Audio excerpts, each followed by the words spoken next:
Hello, my name is Colin Greatwood. I'm here today to show you how to network a simplified motion series actuator from Festo with a CPX-AP-I Profibus master to a Siemens PLC and TIA portal version 16. You can see all of my components down in the left. The first thing that I'm going to do is download a Profibus GSD description file from Festo's landing page for this product. If you search for the specific part number and go under the expert knowledge, you'll see this on the downloads. I already have this downloaded and extracted. Now I'll add that file to my general station description files. Search for the path that you extracted to by clicking the button with the triple dots. Select that folder and you'll see one file. If you haven't installed it already, click install. Next, I'll add the device to the network view by going to Other Field Devices, Profibus DP, IO, Festo, and I'll drill all the way down until I see the CPX-AP-I-PB for Profibus M12. Make sure it's coming from that GSE file. Click and drag that into your network view. Next, you'll drag the Profibus port to that of the PLC. You can see that purple connection there, and PLC1 DP master system is networked. Now double click on the Profibus master. You can see I have several modules. We need to add those to the configuration for the entire Profibus network. The first item is a DP slave that is a placeholder in slot 1 for the Profibus, the CPX-AP-I Profibus master. The second device you'll need to add is the 4 IO-Link master module. That's the second position. And then in slot number 3, the fourth device you see in the video, a 4 digital input, 4 digital output module. Now that we have everything configured and our Profibus master is networked to our API network, I'll save my project, download, compile, and go online with the PLC.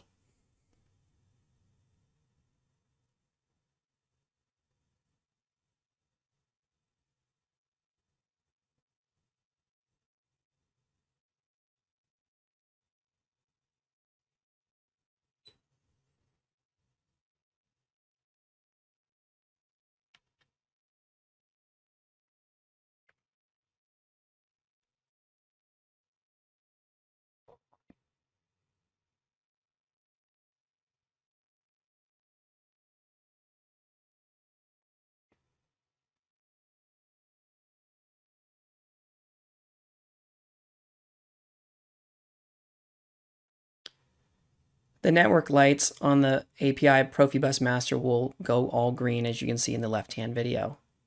Now I'll press Go Online, and after a few moments, our PLC will have all green dots on the left-hand side under the project tree.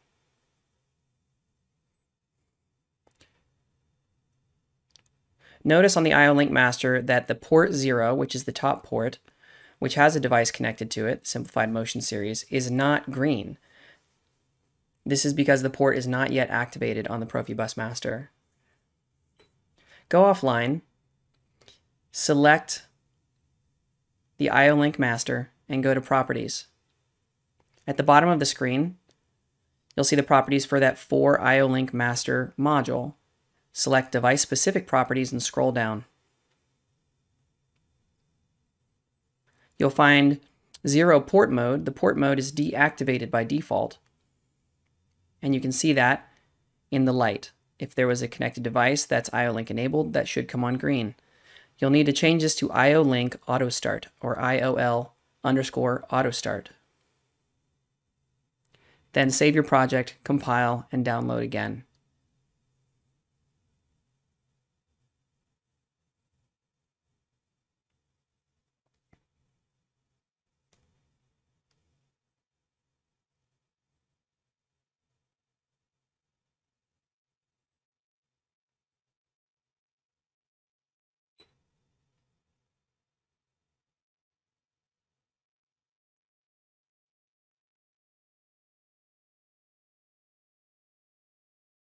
downloaded to the PLC, you can go online to ensure your network is still stable, and you'll see that port 0's network light is green and solid green on the IO-Link master.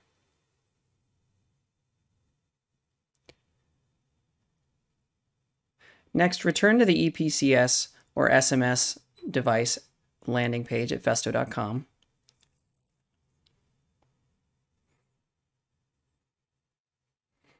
We'll need to download an application note from our expert knowledge to get access to the AOIs or the function blocks available for that device.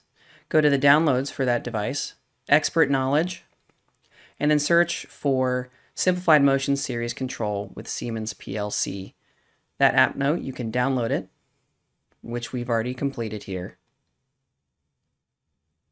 Extract and open that application note with its subfolders. Go into the library subfolder number 2. You'll see there a .al14 file. That's a TIA Portal version 14 library. Within TIA Portal, go to Libraries on the right-hand side. You'll notice that the SMS libraries are not imported at this time. Click Open Global Library. Navigate to the folder that you extracted the application note to. Go down into the library subfolder and open that .al14 file. You may have to upgrade this to get a version 16. If you've already upgraded it, you'll see a version 16 library. You can add it immediately. Drill down into that library, and under SMS blocks, you'll see several different function blocks you can use: the advanced, the basic, the intermediate, and the IO. There are some supporting blocks here, which we won't use today. For this example, I'll use the SMS Festo IO function block. If you haven't done so already, click and drag that function block into your program blocks. This will add it to your project, but not yet to your ladder logic.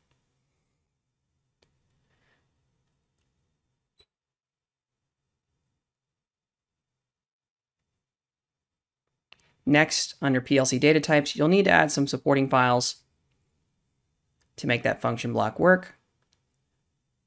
You can also do all of this by simply dragging the SMS Festo IO block to your first network on main OB1. Now we'll add that function to our ladder logic. Double-click main OB1 to open that. Click and drag SMS Festo IO to network 1 or your next available network. Create your data block associated with it, and now you have your function block added to your program. First, we'll add the ref inputs and ref outputs, input and output tags for that function block.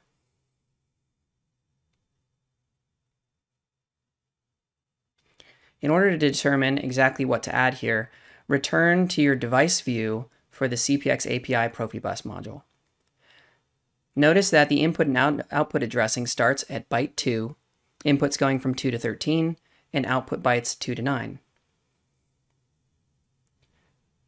Return to your main OB1, and then for the ref inputs, you'll use the second byte in that input assembly, %IB3.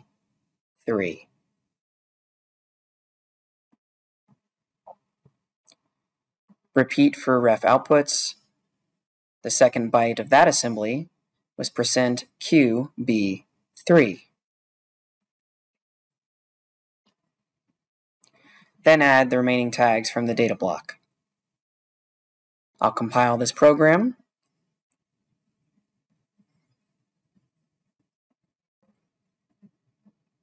Check for any errors. Rearrange my screen a little bit so you can see the lights coming on. Save the project, download, and go online with my PLC.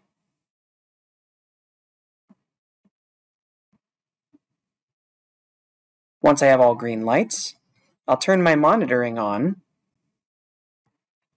Now you'll see the function block is being monitored, and I'm getting some inputs, which is the process data.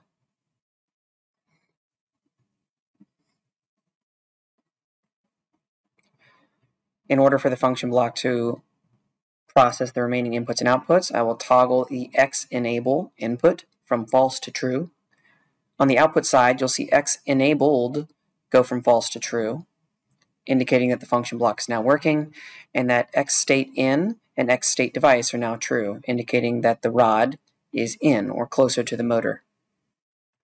Now I'll test the rest of the function block by changing X move out to true. You see the rod extend. X state out becomes true. Toggle X move in from false to true. The rod retracts. X state out goes false. X state in goes true. You can even check this for X move intermediate, but this must be set beforehand, the actual position of the intermediate.